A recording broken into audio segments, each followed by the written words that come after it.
The thumbs up that the broadcast is rolling. Good morning, everyone. My name is Stephen Holliday. I'm the chair of the Service Excellence Committee. The clerk has advised me that we have quorum, so I'd like to now call our meeting to order. Welcome, everyone. Today's meeting is being held by video conference and in person at City Hall in Committee Room 1. This meeting is also being live streamed online at youtube.com/Toronto City Council Live. Although we may be meeting in different locations today, the committee would like to acknowledge that the land we are meeting on is the traditional territory of many nations, including the Mississaugas of the Credit, the Anishinaabe, the Chippewa, the Haudenosaunee, and the Wendat peoples, and is now home to many diverse First Nations, Inuit, and Métis peoples. We also acknowledge that Toronto is covered by Treaty 13 with the Mississaugas of the Credit. If you are registered to speak today at the meeting, and I think we do have one speaker, Mr. Clerk, please listen for me to call your name. I will call speakers in the order that they appear on the list. The list of speakers can be viewed online by visiting the Service Excellence Committee page at toronto.ca/council and clicking the speakers box for today's meeting. Members, the City Clerk has provided all agenda materials on toronto.ca/council and on CMP, the Clerk's meeting portal. I also want to remind you to please submit and approve your motions by email. Staff are available at svexc@toronto.ca to help with motions. Are there any declarations of interest under the Municipal Conflict of Interest Act? If you do have an interest, please raise your hand and unmute your mic. Seeing none, we will proceed. May I have a motion to confirm the minutes from our last meeting on July 19th, 2024? Councillor Perks, moved by Councillor Perks. All those in favor? Any opposed? And that is carried. All right, we'll go through the agenda items. The first item is SE 5.1, City Boulevard Tree Removal and Replacement Process. That is a letter from Councillor Ainsley. I'm going to propose that we hold that down, and we'll come back to that because we do have some speakers and presentations. SE 5.2 is Service Delivery between Municipal Licensing and Standards and 311. I'm going to hold that because there is a speaker. SE 5.3, Transportation Services 311, Service Request Integration. I'm going to propose that we hold that, and there may be a motion for that. SE 5.4 is Solid Waste Management Services, Street Litter Bin, Reliability Rates, and Improving Responses. I'll hold that in my name. There's a staff presentation on that matter. SE 5.5 is Municipal Licensing and Standards, Service Standards and Trends for Animal-Related Service Requests. Again, I'll hold that in my name as there is a presentation from staff. Okay, so I'm going to propose that we just set SE 5.1 aside for a moment and go to SE 5.2, which is our first speaker. So SE 5.2 is Service Delivery between Municipal Licensing and Standards and 311. And Mr. Clerk, if you could just remind me the name of the speaker that we have. It's Ingrid Boudet. Hello, Ms. Boudet. I'm assuming you're online. No, perfect, great. Welcome. I know you're no stranger to the committee, but I'll remind you that you have 5 minutes, and I'll give you a moment to plug in, and as soon as your computer's up and running and you're ready to proceed, please start.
Okay, well, good morning. It is great to be here, and thank you to Councillor Ainsley for suggesting this report.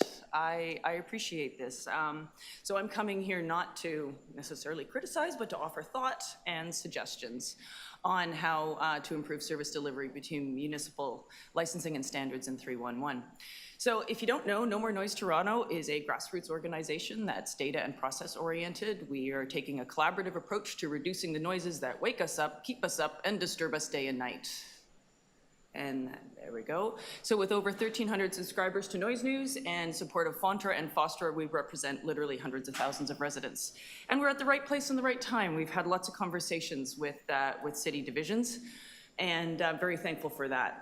So I just did a member survey, so if you're curious about what noise disturbs us, you can see that here. Exhaust noise from motor vehicles is the biggest, and then there's a whole bunch that are on a declining scale. So 101 responses there. So what I've heard, excuse me, we've had dialogues with Municipal Licensing and Standards, Toronto Police Services, Customer Experience Division, and Toronto Public Health also heard us loud and clear this spring. I've heard that the city processes are like there's old software, and that there's silos between CXD and 311 and MLS and TPS. So for CXD, implementation of Salesforce, I am excited about that. I understand software, and I think that's an opportunity to really improve the processes. For municipal licensing and standards, noise is the most complex and complicated bylaws to enforce, and that's approximately 10% of their workload, and they don't have the manpower to properly address some of the noise issues, and that being specifically motor vehicle noise, which was discussed at other meetings. And with Toronto Police Services, they don't have the resources to reduce moving vehicle noise either. And as you can see, that was the most common noise complaint. And the Toronto Police Services also recommends automated enforcement.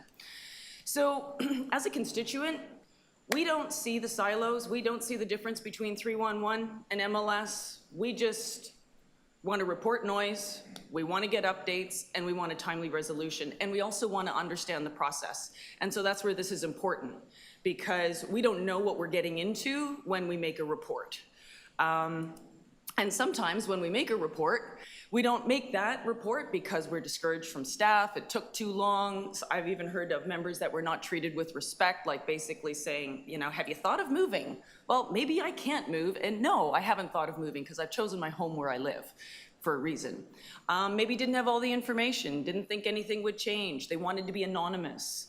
And they didn't know what the process was. What are they getting into when they log a report for anything? And you guys have all seen that workflow regarding moving vehicles. As long as that is still in place, there is going to be unhappy residents and constituents. So enforcing the noise bylaws is also an issue. Not in time, especially for amplified sound. It's almost impossible to do moving vehicle noise. We do not want you to chase vehicles and hunt them down and charge them with illegal mufflers. There has to be something better than that.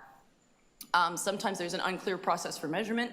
Can be invasive. This was a picture taken where I was lucky enough to be along with the noise team to do my own measurement in companion with them, and this was at 12 o'clock at night at somebody's home. It can be uncomfortable for some people. For some people, nothing changed even when they did do it, or the bylaw was not enforced. So my recommendations is create a separate workflow for noise. The picture is what I've taken from the city's website regarding all the many things that municipal licensing and standards has to manage, and it's a lot. And noise is very different from all of those. Noise, first and foremost, is a health issue. So improve the processes, make reporting easy, and allow it to be anonymous. And I think sometimes the story has been, well, if we don't get people's contact information, then we can't give them updates. Well, some people, if they had a disclaimer that said, I want to be anonymous and understand that I can't get updates, you might get more reports. I believe you would, because some people, I'm sorry to say, just don't trust. Have a standard tracking number. I saw that with the transportation, that you guys have 2 different tracking numbers, an internal one and an external one. Make sure there's one for this. And automate, see if you can parse some of the text and in communications back to residents. And finally, reduce the number of reports. Area sound level monitoring, automate noise enforcement, and manage noise to protect health first and foremost. because noise is first and foremost a health issue. It's a climate issue. The climate, my AC isn't working in my condo today. My bedroom temperature was 28 degrees, and I can't open my window and get a good night's sleep. And that also is an equity issue. So let's create a better Toronto by reducing noise. Thank you. Thank you. Are there questions of the speaker? Councillor Ainsley. Thanks, Ingrid, for coming in this morning. Just going down your list of recommendations, is that based on your personal experience within Toronto or other jurisdictions, or a mix of both, or? A little bit of both, but I would say mostly here. That's what I've kind of surmised from residents and from what would help them, and also conversations with different divisions and people. Okay, and when you talked about, sorry, it's gone. Yeah. When you talked about standard service request order numbers, and you gave the transportation one as an example. Yeah. But are you having similar, so if you have a noise issue, for example, and you submit it to 311, you get an SRO number, as they're called. Yep. Are you getting a duplicate? Because you said having the same number through the whole process. Yeah. So is the number changing for you as well somewhere along the line with licensing, or? Yeah, not from me as a constituent, but what I read in the next item, because I was doing my homework, was that when you as a councillor was looking to follow up on a residence report, that there was that there was two different numbers. So I'm not sure if that's the case with noise per se. My noise complaints have all been moving motor vehicle noise, and that goes nowhere. As a data point, so I shouldn't say it goes nowhere. Okay, thank you. Thank you, Mr. Chair. Are there other questions? I've got one. All right, I'll be quick. Thank you for talking to us today. I've been speaking to a number of residents in Etobicoke about something different, coyotes. Okay. And as I listened to you speak, I could see a little bit of parallel. And the reason is, you know, coyotes are an interesting thing. They're mobile creatures. People see them, they interact with them, and they want to let the city know. Sorry, what is an interesting thing? It's an interesting, you know, they're interesting creatures, the coyotes, right? They're the coyotes. Okay, yeah. I didn't get that part. So, you know, it's a question, right? You know, how do you take the time to report a sighting, but also realize, you know, the city's not going to come with lights going and look for it, but the information is valuable.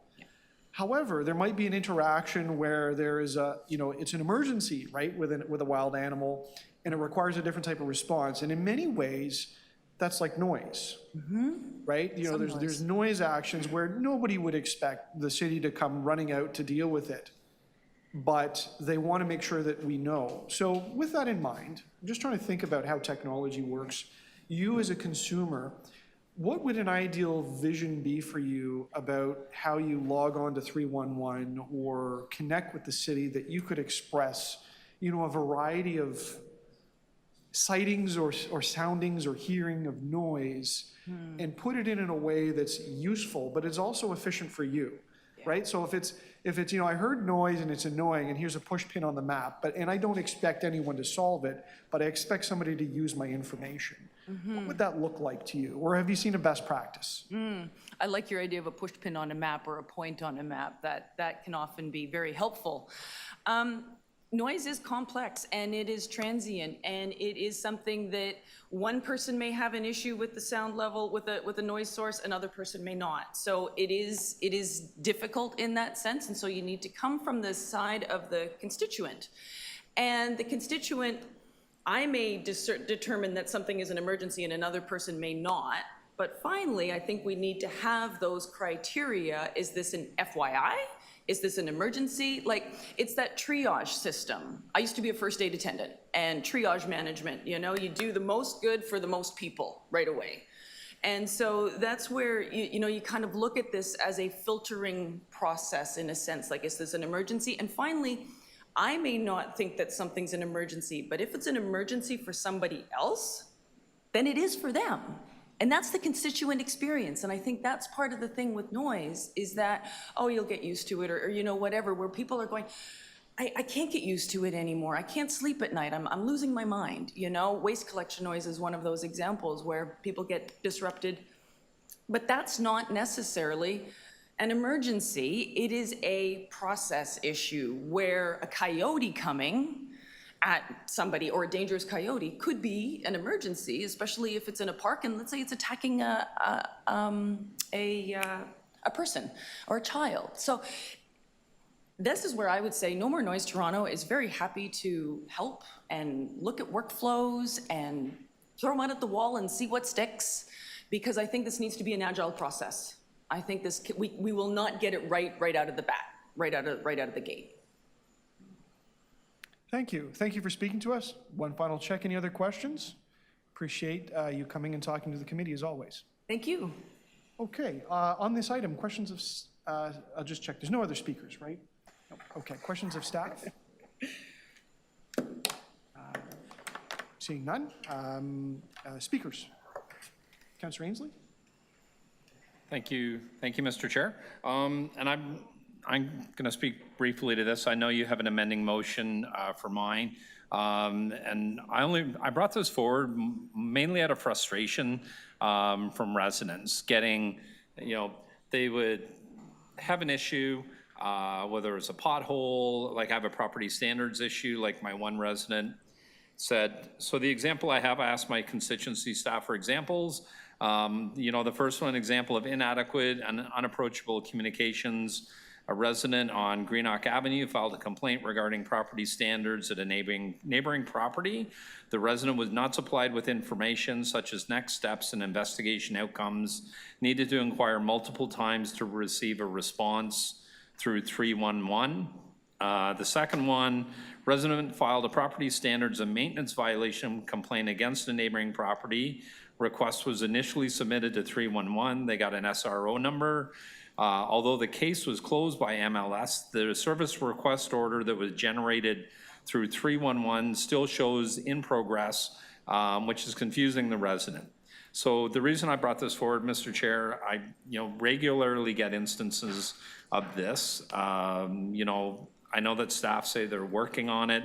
I appreciate they're working on it, but boots on the ground when I'm having to deal with residents and they're saying, and we're directing them to 311, or they say they go to 311, and then out of frustration, they're coming to my constituency office, and then we have similar issues as well. And this happens on a repeated basis, so that's why this motion's here. Thank you. Thank you, Councillor. Any other speakers? Seeing none, I'll speak very briefly. Mr. Clerk, if you could present it, I'm going to propose a very brief motion on this, a slightly different one than the letter, because I think Councillor Ainsley has highlighted something that all of us have discovered with respect to working with constituents and trying to sort through case files. And it's about access to the status of the case and how it flows through the system. But I do want to get the information to members of council quickly and efficiently. And if we asked for a large report, I don't know that we would make it by November, but I am proposing that we ask for a briefing note on it, and that it can be delivered to all members of council, and that we would do that by the end of November. And so that might be a way to take this particular issue among a sea of larger ones and have a chance to take a closer look at it. With that, thank you to Councillor Ainsley for your letter and for bringing this to the committee's attention and for our speaker today. Any questions? Great. On the amendment? Mr. Chair? Sure.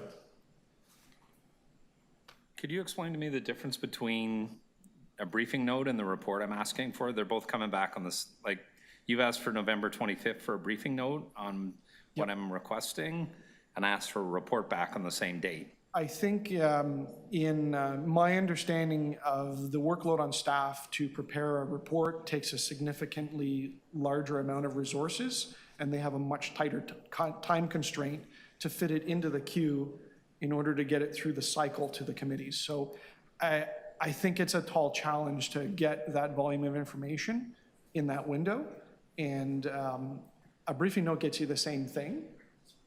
but it gives them the opportunity and the time they need to bring it to you quickly. Okay. Okay, on the amendment, all those in favor? Any opposed? That's amended. And then on the item as amended, if I've got that right, Mr. Clerk? All those in favor? Any opposed? That carries. Thank you. We will go back to the top to SE 5.1. And that is City Boulevard tree removal and replacement process. Now, there are no speakers on that, so we'll go to questions of staff. Any questions of staff on that item? Seeing none, speakers? Sorry, questions of staff? Yes, on City Boulevard tree removal and replacement process. I'm fine. My letter's pretty self-explanatory. Okay, speakers on the item? I'll move my motion. Hang on. Okay. I do want to speak because I also have a proposed motion as well that I think will be helpful as well. So, Mr. Clerk, if I could ask you to put that up. Yes. And that is to refer to staff and ask them to come back with their presentation in November. And so my comments are similar to the previous item in that getting staff to compile a report in the window of time is a larger request than it appears on paper. And what I learned recently is much like today, how we're going to hear from specific departments. It's anticipated that there's a presentation coming in November. And so the idea is that we can integrate this particular question into that presentation, and I think we'll get the information to the committee much faster. And so that's the proposal I have to handle this particular item. Would there be any questions on that? I think we'll still get the same answer. I didn't put the date on the presentation, but it's my understanding that it's at the next, I'm getting a nod on that. So I don't think we have to put the date on that, but it's implied that it's at the upcoming presentation. Sorry, Mr. Chair. Sorry, I just wanted to ask, so on the report that's coming back, one of the issues that I've heard from staff on the ground in my ward that through the process of removing a tree is that we're hiring more contractors to do it. It's becoming a much longer process because we have more contractors involved at each stage. Is it possible to have timelines looked at or within that report of how long it takes it to do as compared to the private sector or what it used to take before we started contracting everything out? So the staff are listening because they're preparing that presentation and they're nodding yes, that they can address that particular issue, and they'll have a chance in their presentation to go through how all of this works. Okay. And we can ask them questions. Thank you. Great. Okay, so on the amendment, all those in favor? Any opposed? That carries. And on the item as amended, all those in favor? Any opposed? And that carries. Thank you.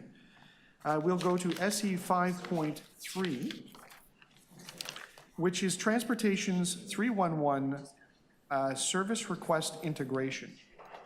There are no speakers on that item, so I'll ask if there's questions of staff. Seeing no questions of staff, speakers? Councillor Ainsley, did you want to speak on this particular item? Which one are we on? This is SE 5.3, which is Transportation Services 311 Service Request Integration.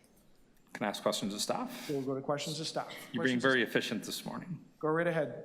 Thank you. So the genesis of this motion is, so what my constituency staff are experiencing is that they're putting in requests through 311 for a pothole or a curb or something to be dealt with through transportation services.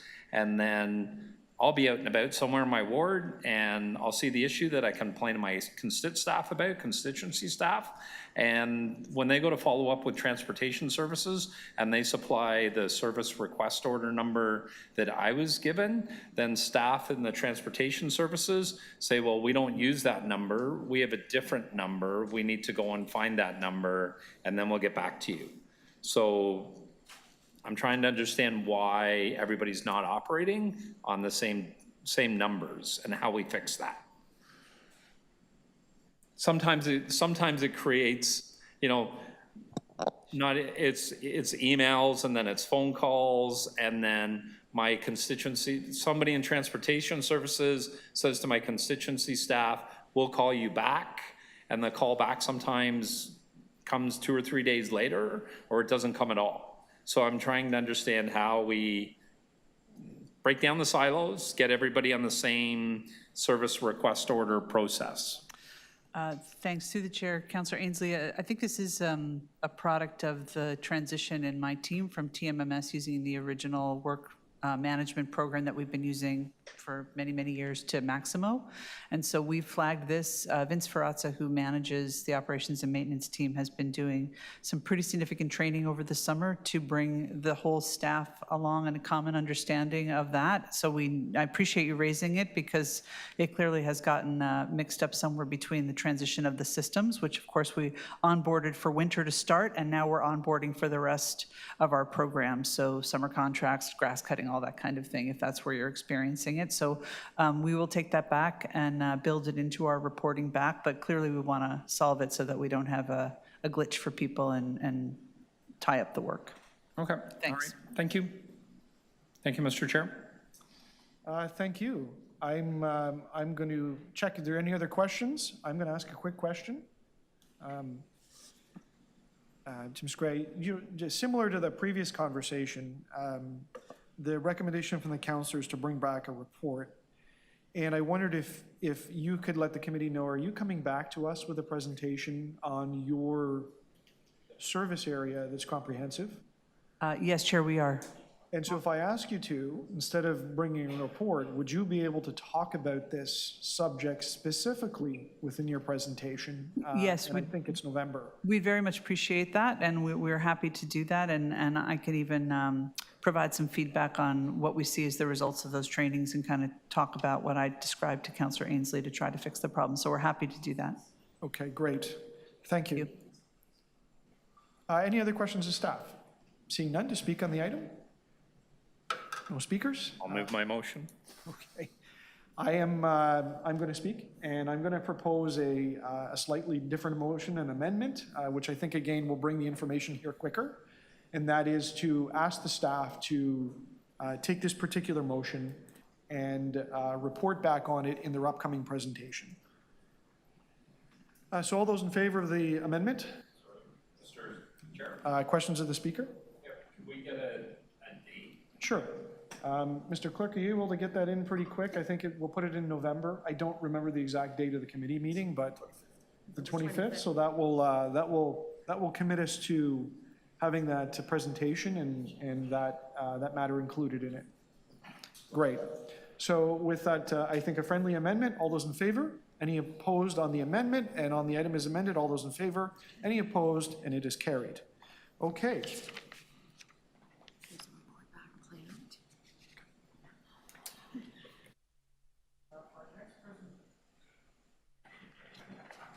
Our next item is SE 5.4, which is solid waste management services, street litter bin reliability rates, and improving responses. I think Mr. Kelleher is joining us from Solid Waste Management Services. Welcome, sir. Morning. I'll give you a moment to get set up, and we will have your presentation.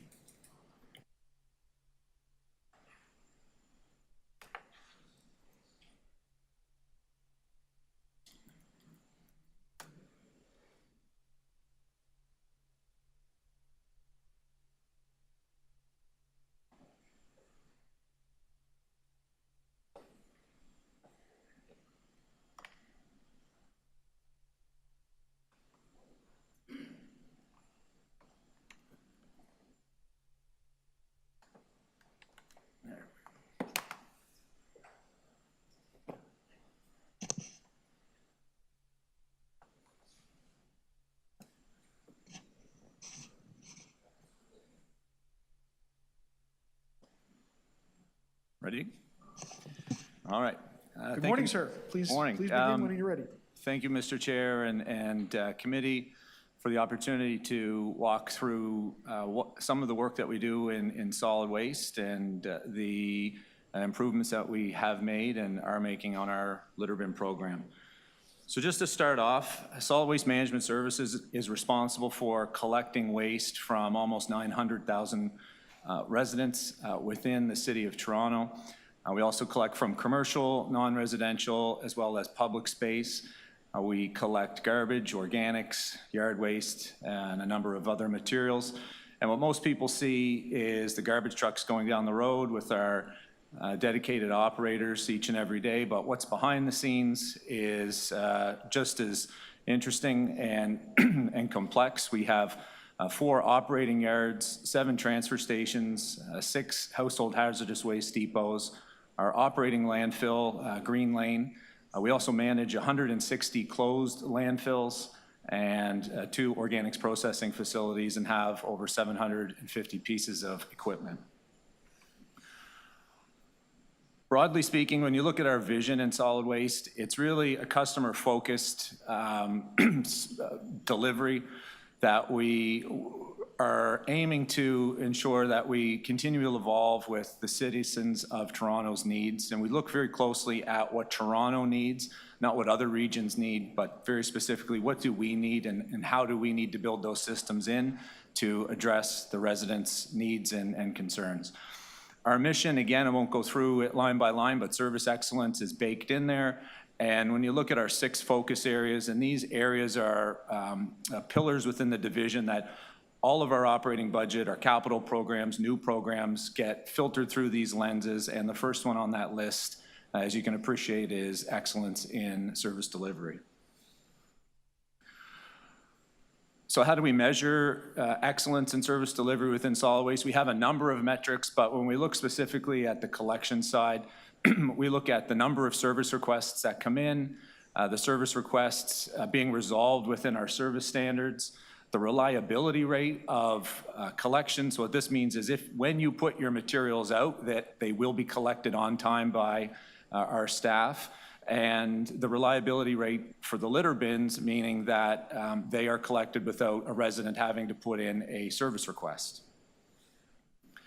So on the curbside collection front, the city has, if not the most focused and customer-driven service in Canada and potentially North America. Not only do we offer the collection of recycling and garbage and organics, but we have some very unique programs here. One is our front door or side door collection program. So residents who have physical disabilities and can't bring the carts down from their resident down to the curb, we offer the ability for our staff and contractors to come to the door, pick up the material, walk it down and put it in our trucks and bring your bin back. Again, we also offer curbside electronic waste collection, very unique service. The toxic taxi program, again, for residents who might not have the time, might not have the ability to get to a household hazardous waste depot, you can call in and we will come to your house and pick up your paints, your varathanes, your toxic waste, and take care of that and manage it in very high standards. And finally, our oversized and bulky items, so you're looking at tables, chairs, freezers, et cetera. We collect those every 2 weeks from every residence. A lot of municipalities offer a call-in service where you can call and book and schedule a time. Others offer the bulky collection once every 6 months or even some once a year, and some municipalities don't even offer this. It's up to the resident to go manage these materials themselves. Again, our service standards are very high here, and we offer this every 2 weeks. So when we look at our curbside collection program, we have over 70 million touch points every year with our single-family residents and our customers. And we measure our success in a few ways. One, back to that reliability rate. So our reliability rate in solid waste is 99.97% of the time your materials will be collected on the day that they're put out. Now, that being said, nobody's perfect, and we do have, the occasional miscollection. Last year, we had approximately 20,000 miscollections, and when you take that in a total of 70 million touch points, it's relatively small, but when it's your bin, it's an issue. And so when we look at our service standards, the service standards to have that bin collected after a service request has been put in is 24 hours, and we meet that service standard over 85% of the time.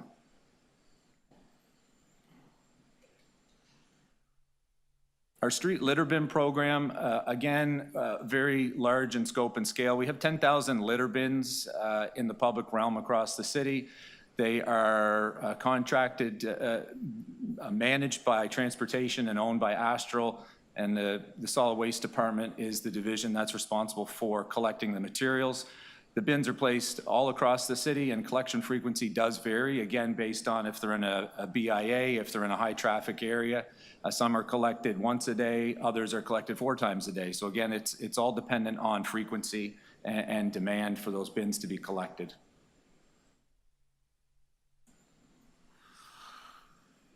When we look at the number of collections we have across just the curbside litter bins, there's approximately 2.6 million collections that are done a year, with around 50,000 collections each week. Again, our reliability rate that those bins will be collected without a service request is 99.93%. We do have approximately 1,900 service requests that come in that are validated. And what we do with those is we look not only just at that bin itself, we look at how many repeat customers, if you want to call it that, for the litter bins are there. So we look at the 2+ call-ins and then the 3+ call-ins. And this is a way for us to look at our operation, and if a bin is a heavy hitter in terms of getting lots of calls, we adjust when we collect that bin, the frequency, and in order to make sure that that bin is not on a service request list. Again, our service standard on any missed collection or a overflowing bin is 24 hours, and we meet that service request standard 99.6% of the time.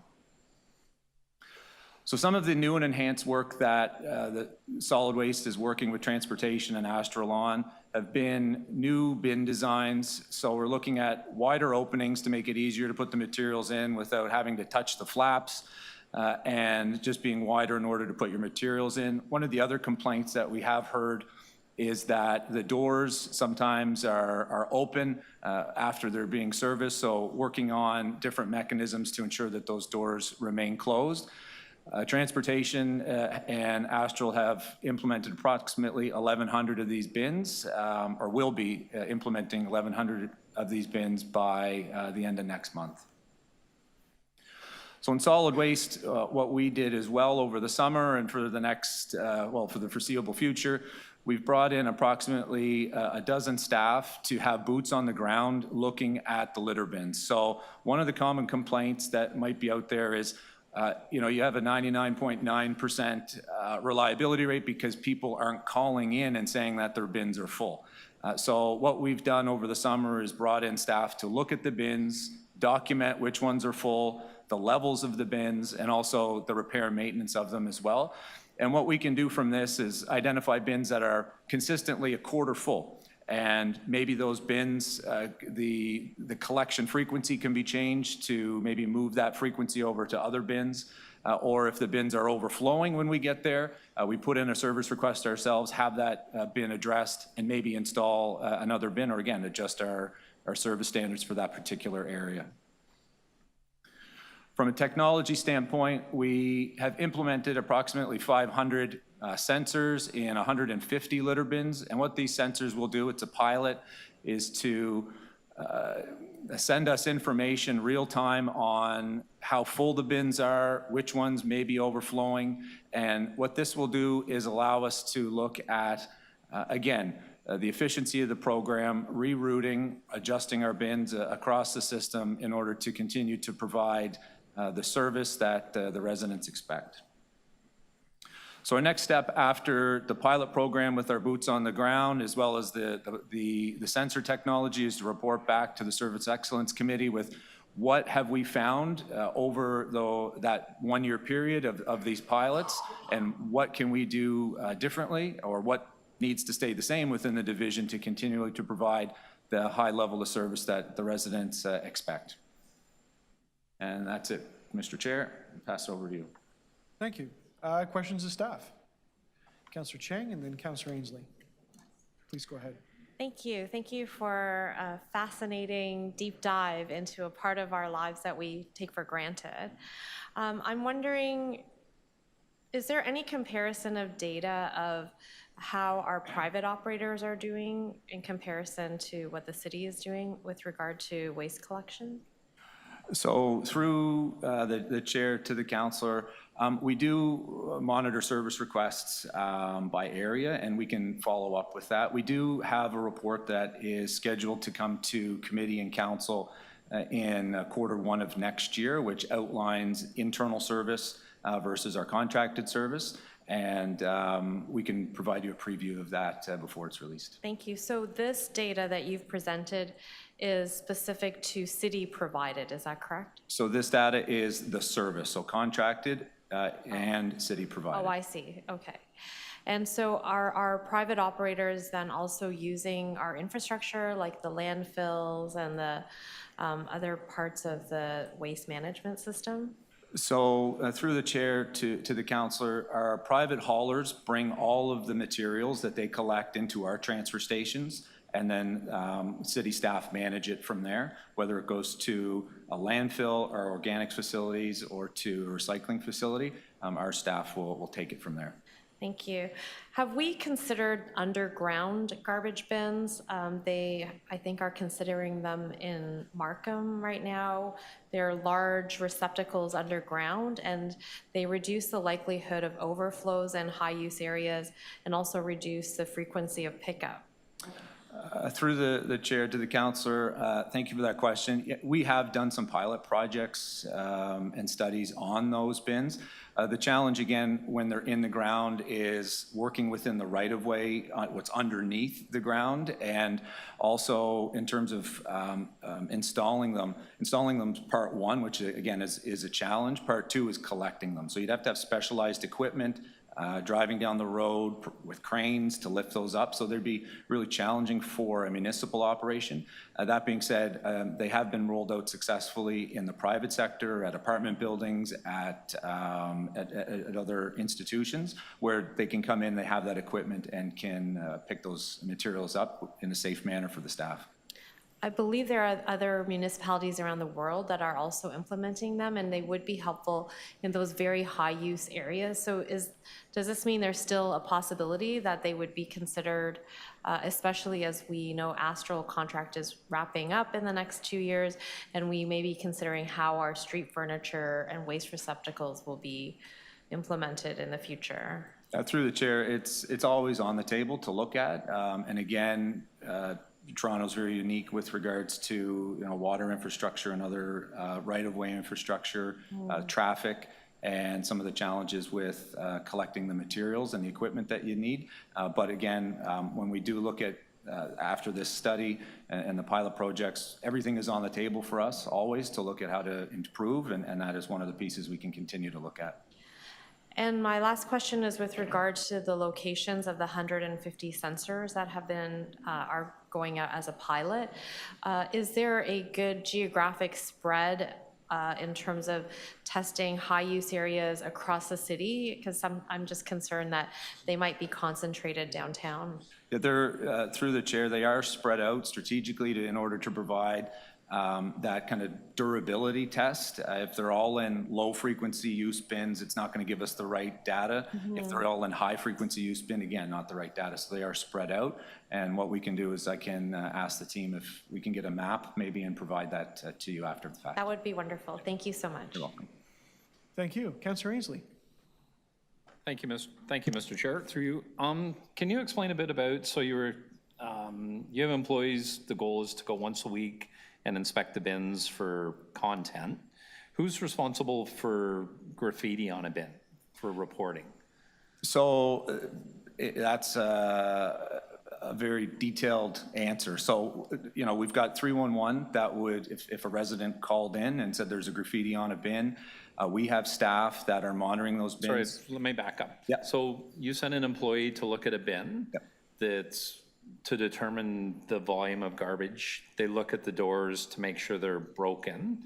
Does that same employee make note of graffiti and go back at the end of the day, or I don't know if he has a tablet and says, bin number 450-R has graffiti on it, that generates an SRO number back at the office, and then Astral Media gets contacted, and then the graffiti's removed? That is the process. I'd have to double check and see if graffiti is on our checklist. I'm going to look over at Emily. okay, graffiti's not on there, but we will now make it on the checklist. Astral does do inspections, I believe, every week. Look at that, So, instant justice. Motion. Counselor. So right now, so I'll tell you what happens for me as a city councillor. So I go out for my morning walk, I see a bin that has graffiti on it. I send it to I send an SRO number in, but I've also been told that by your staff, that staff, when they look at the bin, they deal with the graffiti, but Emily's saying they don't. So I'm trying to understand, So through if the I send an chair- SRO number in with graffiti on a bin, where does it go? So there's our staff who are looking at the bins on a pilot project. There are transportation staff who monitor the bins much more frequently and long-standing more than us. So I'd have to look at Barbara and ask if graffiti is looked at on their end over in transportation. Yeah, I and can report answer it to that, thank Astral. you. So Astral Media does have a responsibility to maintain the bins, so they have weekly inspections done on every bin in the city. No, they don't. No, they don't. No, they don't. We have reports All that show. three of With us. blindfolds on. Yeah. Okay, so that's one avenue which Sorry graffiti to can get- interrupt, but I can tell you, I was just joking with Councillor Perks last spring. I sent a picture of a bin into Transportation Services staff, and I said, the graffiti are on this bin, and it was covered, and it needs to be fixed. The response from transportation staff was, can you let us know where the bin is, and we'll go out and deal with it. I said, well, my understanding is Astral Media is supposed to inspect these bins every week and deal with the graffiti. The graffiti on that particular bin, without me telling where it was, took almost 3 months to be removed. Okay, So they might be looking at it every week, but looking at it and dealing with it should be pretty seamless. absolutely, yeah. So No offense. yeah, although that's one avenue of reporting graffiti, we also do have transportation standards officers that can assist with that. So in the event that Astral Media is not standing up to their responsibility in the contract, we can definitely look into it and follow up with you. If you want, you can send me that specific instance and I can look into it. No, I'd just like to, I don't understand why we have one set of staff going out and looking at the bin to make sure if it's full or overflowing or what's happening, and we have another set of staff to look at it for graffiti, and then I'm two happy sets to. of staff looking at a garbage bin. So there's through the chair, there's a fair amount of interest, and appropriately so, I think, in making sure that those bins are managed well. And so certainly it should never take 3 months to remove graffiti from pretty much any surface, maybe except for a high-level bridge where we can't get to that, right? So transportation typically manages that in the public right-of-way, and MLS manages graffiti on private property. So the reason why there are numerous touch points on the cleanliness and management of those bins is because it is actually a significant level of effort to maintain a standard of cleanliness. Even on a weekly basis, it doesn't mean that somebody's not going to come out and tag the bin the next day. So you really do not only, we have heard loud and clear from councillors that the service standard that Astral, and we do record and oversee that. We also need touch points and transportation standards officers, which is why it's helpful when people call that in through 311, because it may need to be a follow-up. And then also from Matt's team, because they do fairly frequent removal and monitoring of bins, especially those that get heavy use. They have agreed through this pilot to have more eyes on those bins so that that level of service can be met or exceeded. So when there are those situations, and if they're frequent, then we absolutely need to know about them, because our expectation of our contractor is that they get that done in a timely fashion, and that our own standards officers are including that in their rotation when they're out in the community, so that they can catch the things that may get missed. So we're over time. Have you got more questions? I have 3 more questions, but Okay. I don't know if Any, Councillor Perks has- any other questions, any opposition to a second round? Go ahead. I want to hear all of Paul's questions. Okay. Second round it is. Thank go you, ahead, and Councillor. thank you for my colleagues. The other, service standards that you showed us in the presentation, are they publicly posted somewhere? Through the chair, I believe so. I'd Emily? look over at my 311 colleagues to see if they're posted online.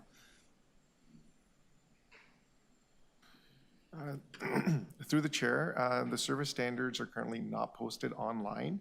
That is something we're working towards with the dashboard conversation. That's where we stand today. Sorry, for when? Sorry, say that again? Sorry, when, what's the goal to have them posted? We're looking at that through the dashboard conversation to see what can be and, and when it can be as well. Okay, all right, thank you. My other question around, so trucks go by, garbage day or recycling day, and then often I see a pickup truck drive by with a City of Toronto logo on it, which I assume is a Solid Works supervisor. Through the chair. What are the pickup it could trucks be. doing? Yeah, so there's lots of pickup trucks for lots of divisions.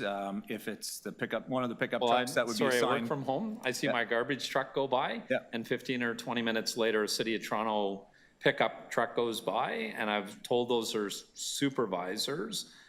I'm trying to understand what they do because I also understood all of our solid waste trucks are on a GPS with a routing system. So I'm trying to understand what the supervisor's doing. So our supervisors are on the road to make sure that the materials are collected, that all safety procedures are being followed. There, if there's any accidents that need to be attended to, and follow all of our procedures with fleet, as well as just general supervision of our staff. And again, that's assuming that that truck is one of ours. And again, there's lots of pickup trucks that do drive around the city from other divisions, but. This only happens on garbage day. So how many of those supervisors do we have?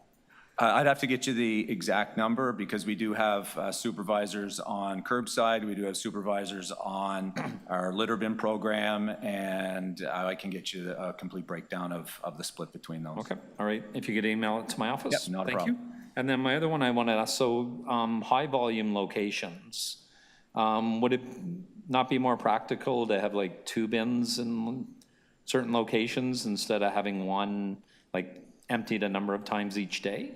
So through the chair to the councillor, yes, there are locations where we look at the frequency of use. We work with transportation to ensure right-of-way allowances for additional bins and install them where they need to be. That being said, there are locations that the bins fill up. There's not an ability to install additional bins, and that's where mainly the downtown core BIAs we have more frequent collection, but then again, we also have what's called fly squad. So even if those bins are full and it's not the regular route to go and collect them, or the route has been finished, we do send out specific crews to go address those overflowing bins if and when they do happen. Okay, thank you. Those are my questions, Mr. Chair. Thanks, Thank you. I wanted to ask a couple. I think they're brief. Can you tell me a little bit about the seasonality of collection? So the way I would preface it is, the city is like a living organism, and it changes through the year. And I'm going to guess there are busier collection days, but it's generally pretty linear, but maybe a little quieter in the summer and a little busier around the holidays. And then could you tell me a little bit about the seasonality of bins? Do you have really difficult pressure times or locations that challenge you on the services versus other times when it's, you're going by and the bins are empty because there's just not a lot of human activity? Could you just describe it a little bit to me? Sure. So I'm assuming you are referring to litter bins, not residential bins, or Well, do you want to either actually. flavor of both? And I think they might be different. Yeah. But, residential bins are going to have sort of a life of their own, and street litter bins are going to have a life of their own. And at some point, we're going to look at the data that comes out of your department and see there are good times and bad times. But, how do we think about that? So, Mr. Chair, when we look at the residential program, we have generally material spikes. So right after Christmas, we get a lot more recycling than we would typically do throughout the year. Between middle of March and first week of December, that's our leaf and yard waste program. So again, in the winter, we're not really dealing with that amount of material. So we bring on our temporary staff and realign our programs to make sure that we ramp up and then ramp down and ramp up. When we look at the seasonality of litter, when we're looking at the right-of-way bins, so the ones that are on the street, again, in the summer, a lot more use than in the winter. And the downtown core, of course, has a lot more use over the year than more of the suburban areas. But one of the bigger changes too is our parks. So we do manage the waste that's in the parks. As you can expect, when it's warmer out in the summer, a lot more material to manage than in the winter.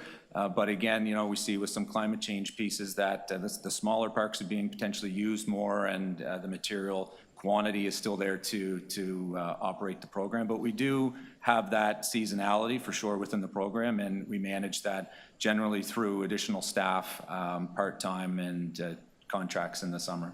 So the amount of material is seasonal. Is there a correlation or a consequence, or is it inconsequential, the amount of material? Do you get concerns from residents equally across the year, or does that spike as well? Well, generally, we would get more requests for service in the summer because there's more material. And I don't think we've ever got a complaint that the litter bin is only half full, please don't collect it. So we're there, we collect it. The challenges are, when we have just peak season and needing to get those bins on time. And again, we've got our dedicated collection routes, and on top of that, we also have dedicated staff that can go out and collect those materials as required based on service requests. Great, thank you for answering my questions. I'll check, are there any other questions? Seeing none. Okay, second round. Councillor Cheng, go ahead. Thank you so much. As you know, we are on the horizon of considering a new program as the contract with Astral expires. How will the data that we're collecting now and what we measure with these new pilot sensors help inform us in terms of dreaming or planning for what the next stage of waste bins looks like across our city? So through the chair to the councillor, there have been ongoing discussions for, I think, well over a year and a half, potentially even longer, between solid waste, transportation services, and Astral on how to improve the bins, what functionality can we add or delete from the bins. And we did roll out, as I mentioned, transportation rolled out in partnership with Astral, 1,100 bins. And again, we got to monitor those, see if they're as successful as we hope they are, and then pivot as required. Transportation is the lead on the Astral contract, but again, we're partners and we'll work to make sure that whatever information we've gained over the past 20 years plus is incorporated into that contract moving forward. Great, thank you. Thank you. Members wishing to speak? Anyone want to speak? No? Okay, great. I think I just need to move receipt of the presentation. So thank you very much, Mr. Kelleher, and everyone for your questions. All those in favor of the motion? Any opposed? That item carries. Okay, we're on to our fifth and final item, SE 5.5. That is the Municipal Licensing and Standards, Service Standards and Trends for Animal-Related Service Requests. We also have a presentation from staff. I will welcome you and know that it takes a moment to get everything plugged in, and as soon as you're ready, please go ahead.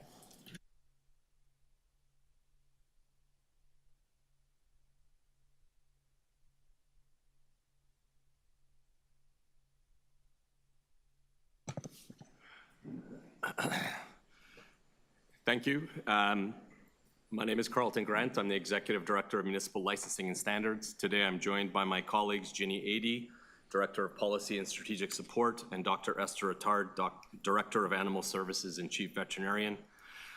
Today, we're here to provide an update with respect to service standards and actions taken to prioritize and improve response times with specific focus on service requests responded to by Toronto Animal Services. MLS is a very diverse division, to say the least. We deliver bylaw enforcement, licensing and permits administration, and animal care services, and we enforce over 30 bylaws and statutes, from property standards to noise to multi-tenant housing, licensing, signs, street vending, animals, etc. Our goal is to ensure compliance through education first and to escalate further as required. We have 6 service lines, including animal services, and animal services' role is to ensure animals are cared for and protected, providing shelter and veterinarian care, pet adoption and licensing, emergency mobile response, animal bylaw enforcement, which means dog bite investigation. MLS employs 650 staff, of which 330 are frontline enforcement officers. Our service request volumes have been steadily increasing over the years, with a total of 144,000 in 2023. This represents almost 27%, close to 1/3 of all service requests received by the city.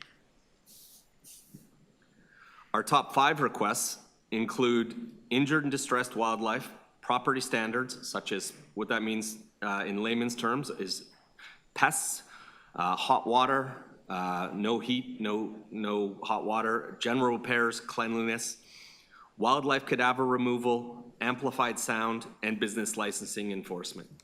These top 5 represent close to half of the division's entire service request workload. And on average, we meet our service standards for these 5 72% of the time. MLS responds to many complex issues and evaluates and categorizes service requests that are received through 311 to improve service delivery and responsiveness. Because of the complexity and the nuances in our work, we use a priority response model to determine which types of service requests are more urgent, ensuring that the more critical issues, typically involving health and safety concerns, or being of higher frequency or severity, receive prompt attention. For example, no heat in a residential rental property or a coyote attack on a human would be a high priority. Our priority response model sets service standards within which complainants should expect a first communication from our division. There are various service standards depending on the bylaw issue, and all of these are available on our city's website. At the top right there, you will see, and that's the best thing to search in, Municipal Licensing and Standards, Customer Service Standards. And if you use the accordion, it gives all the different priority response service standards, which could range from 2 hours to 24 hours to 48 hours to 5 days to 10 days. MLS is committed to providing effective responses to service requests to improve customer satisfaction and public confidence. We are continuously improving our responses using data and investigative techniques. These service standards are designed to ensure service levels are maintained and are as consistent as possible and are updated to reflect current operations. Our ability to reach these standards or target times are dependent on volumes, seasonality, frequency, and complexity. We use various tools to monitor our volumes and service standards and are highly sophisticated, using a number of data-driven pieces to direct our enforcement and policy decisions.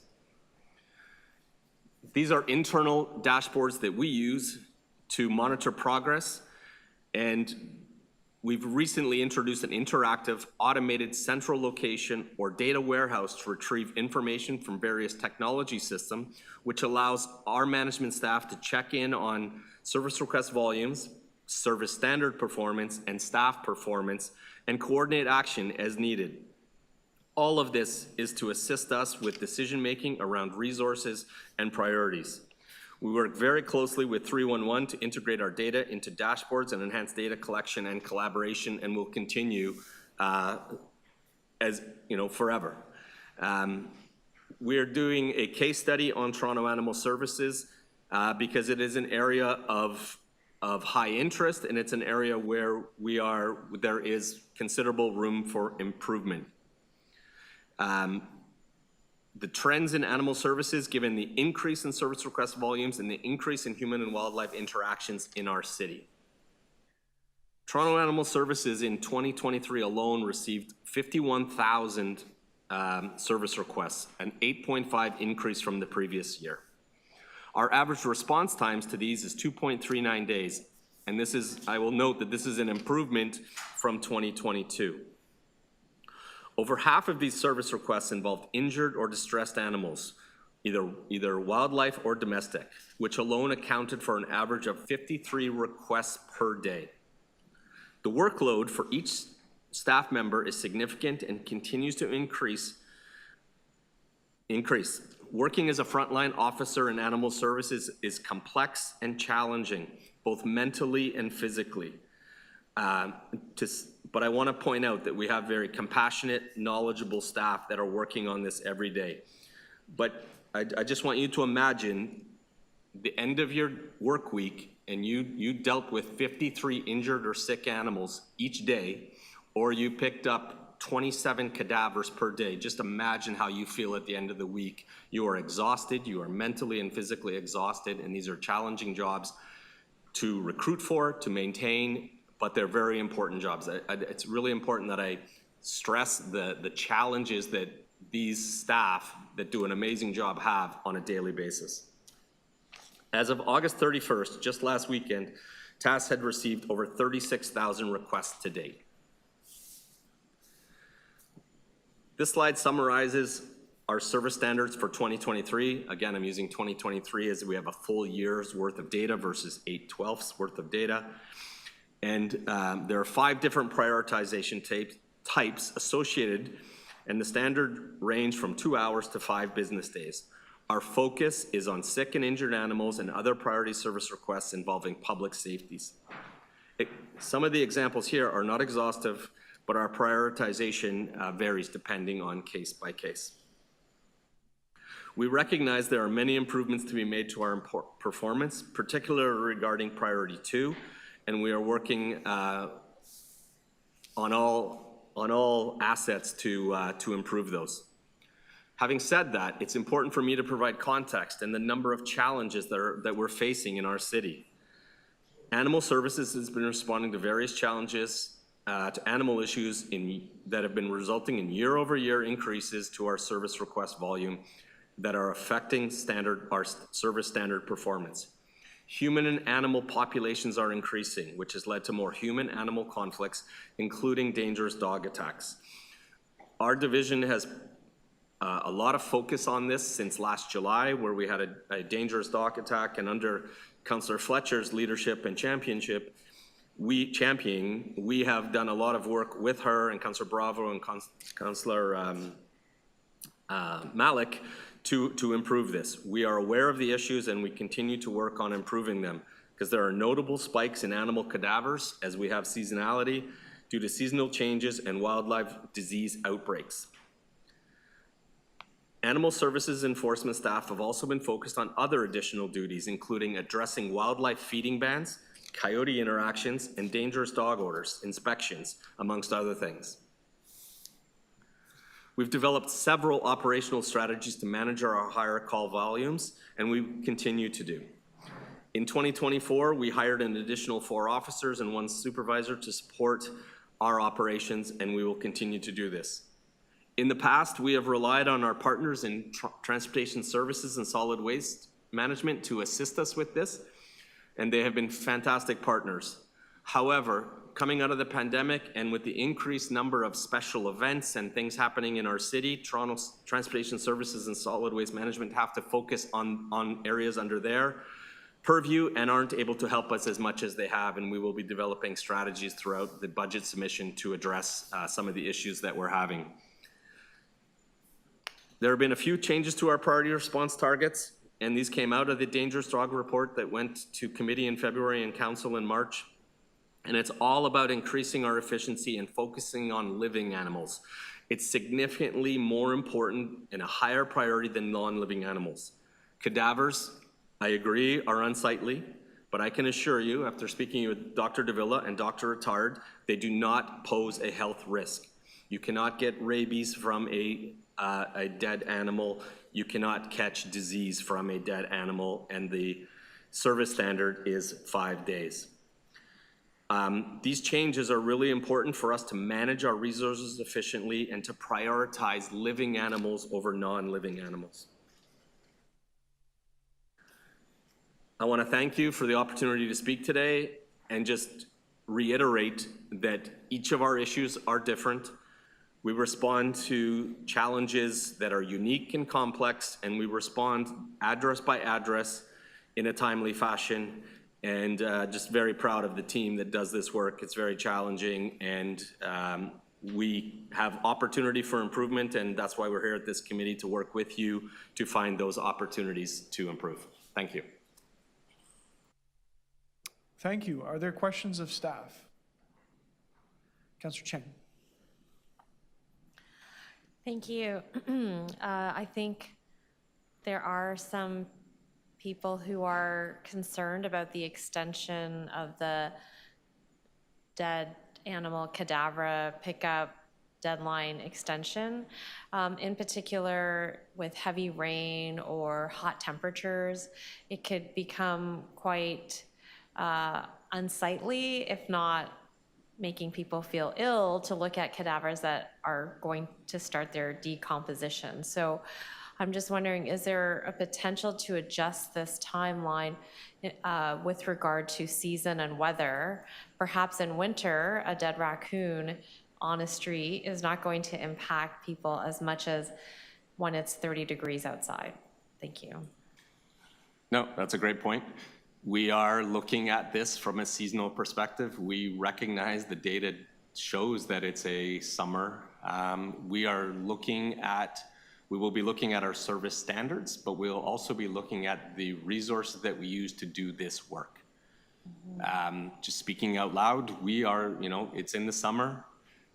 This is something that could, we need to look at who does this work, and does it need to be done by highly trained people who have skills related to living animals. So we're always looking at ways to, and the standard could change during the summer. It is 5 days. We typically get to them within 3. There is a spike in the summer where we do exceed that just because of the sheer volume. But I think you raise a good point that, seasonality does it may be different in the winter and the summer, and we will look at that. We will look at the service standard, and we will look at the resources used to do this work.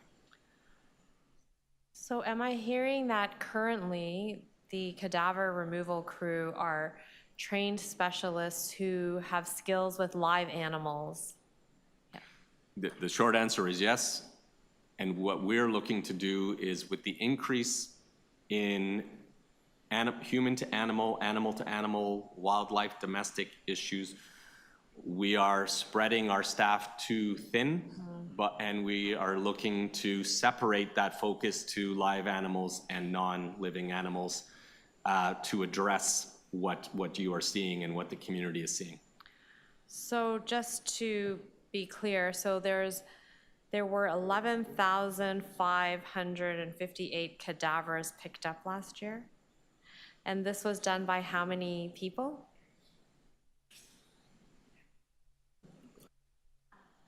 By a team of 18 people, with daily 4 people on during the day and 2 people on at night till 1 a.m. Wow. So to clarify, those 18 people aren't working at the same time, and that's why it's a. But again, it's a Herculean, whatever that word is, Herculean. I mix things up. Herculean task, and again by a small but mighty team. That's 31.6 cadavers a day. I'm just, and obviously they don't all die at the same time, in the same season, but do you think that this team needs to grow in consideration?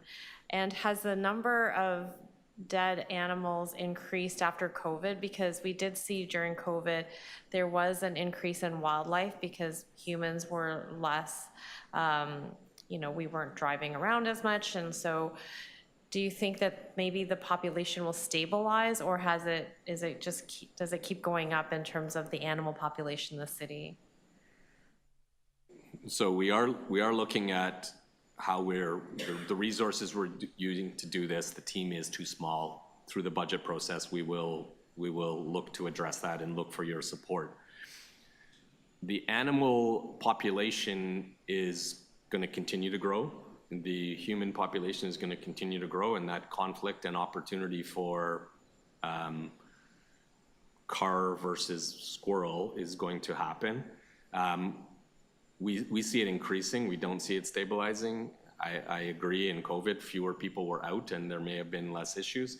Not all dead animals are hit by vehicles. There are other, raccoon distemper. There are other issues that are happening in our wildlife communities that lead to deaths. Many squirrels fall out of trees. So I think it's safe to say that the volume of cadavers will continue to increase slightly per year over year. So if you find a dead raccoon or squirrel on your driveway, it is your responsibility, right? It's not the city's to remove that. Is that correct? We will remove it if people call us, but they have to be patient. It depends on the timing. But they can also hire a company to remove that cadaver. But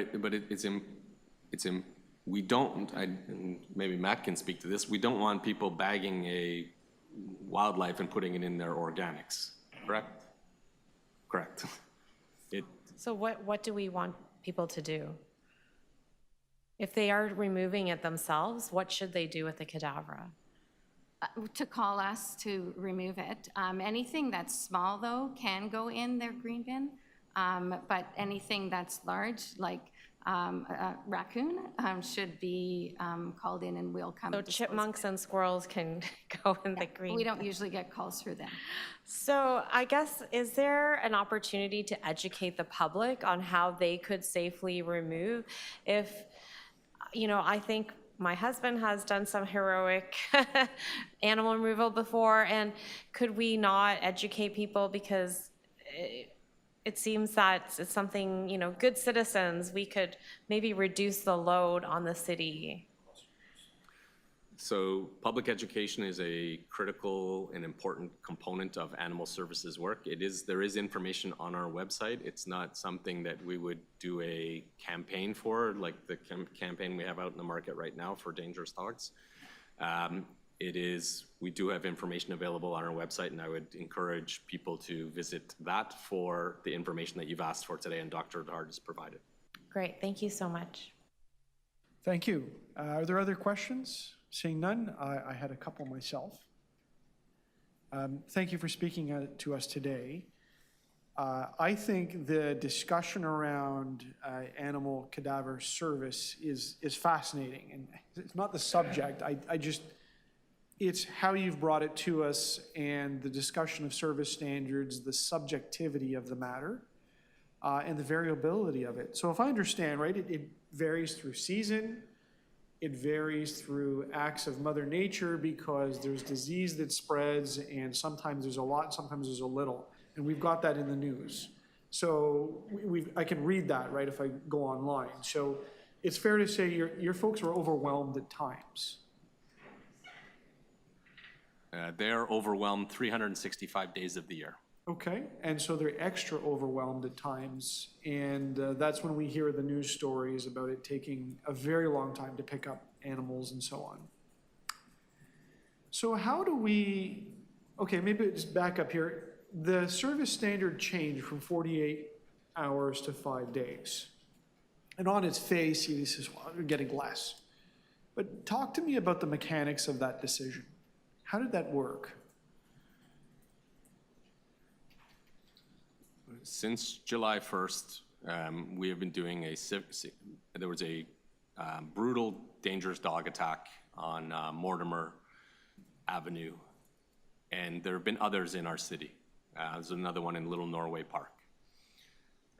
As a result of that work, and on our response to that and providing the focus and attention that that deserves with a small team that does many things, we needed to focus on the higher priority, and unfortunately, non-living animals is a lower priority. So to manage our operations and to do it responsibly while still doing the work within a reasonable time frame, we shifted our focus to what was happening in our city. And we need that ability to shift our priorities daily, weekly, monthly, based on what's happening in our city. And we've done that so that we can provide the necessary attention that's deserved to people who have gone through a life-altering event. And these, I'm not exaggerating. These are significant life-altering events for the rest of these people's lives and their families' lives. We need to be putting our resources towards those high-priority areas and not towards unsightly, inconvenient, nuisance carcasses on the road. I know it sounds, I know how it sounds, but it is a lower priority. We still get the work done, but it was really important that we, doing a very difficult operation with a very small team, did it with what was in the best interest of the community. So it is a great example of the deep conversations that happen around service standards and resources. And I can take that same example and apply it to solid waste and apply it to transportation services. And members of council on behalf of the public might have some ideas about it, that maybe there's more effort required on it, maybe there's less effort required on it, but we've got to set up for a conversation, right? There's no sense in moving a motion that says, no, we're going to change it back to 48 hours, because what you just told me was, you got to spend your time on something else, on the living right now. And I think we're all hearing that and understanding the sensibility of it. But if we wanted to continue the conversation and say, let's do more, how do we take the information that you've got and the subjectivity and the variability of it, and we put it together into a process to have that conversation? And, and by the way, you're probably going to come to us with a dollar figure, right? Of course, right? The resources are required to do that. What's the thought? Where do we go from here? Because I think it's the start of a great conversation that needs to be had. So thank you for the question and for the understanding. It is important that we have an ongoing dialogue, that it isn't annual, that it is ongoing. There is an opportunity through the budget process to where all of our service standards are highlighted and discussed, and the associated resources that are required to meet those. That is the best place to have that discussion.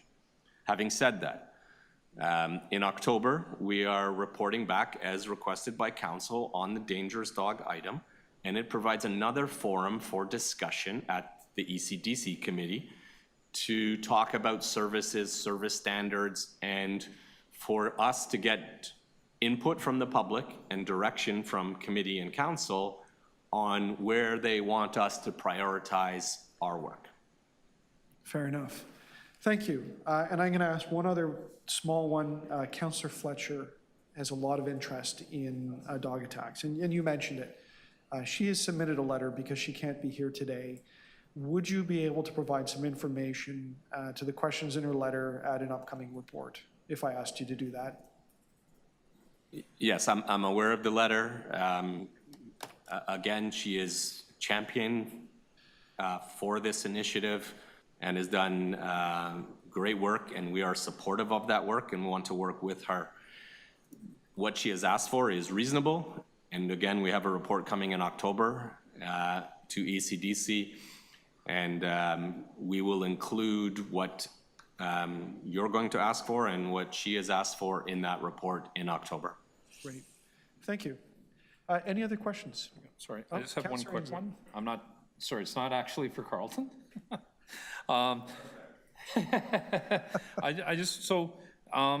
Carlton said, so MLS has their customer service standards posted on the website, which I can see, which I appreciate, and I appreciate all the work they do in MLS.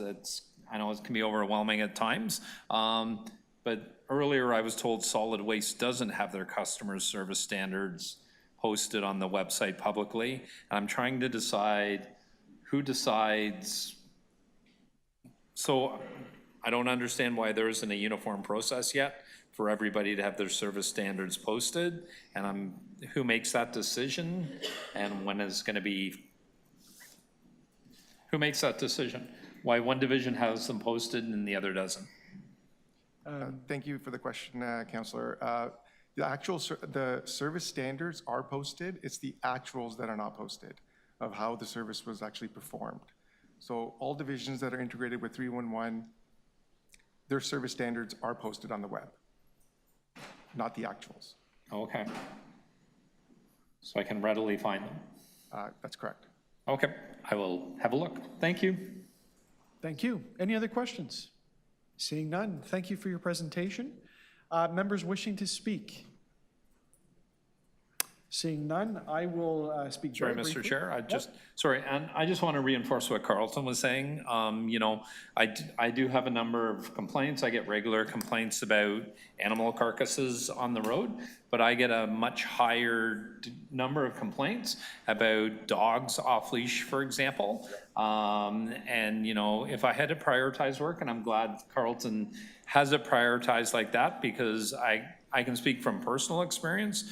Many years ago, our daughter, you know, we were walking along the bottom of the Scarborough Bluffs. A dog that was off leash ran out of the water, basically dog hugged my daughter. And she, you know, 5, 6 years old at the time, and she was traumatized by that for years. So, you know, and I get regular complaints about people with their children. You know, everybody thinks their dog is soft and cuddly and is never going to bother anybody. A child has that different perspective, and even an excited dog coming up on a child, you know, the dog is being very friendly. The child doesn't see that. It can be very traumatizing. So I'm glad that work is being done and prioritized that way, and just want to thank the staff for doing that. Thank you. Anyone else wishing to speak? Seeing none, I will speak very briefly, if I may, just have the motion presented.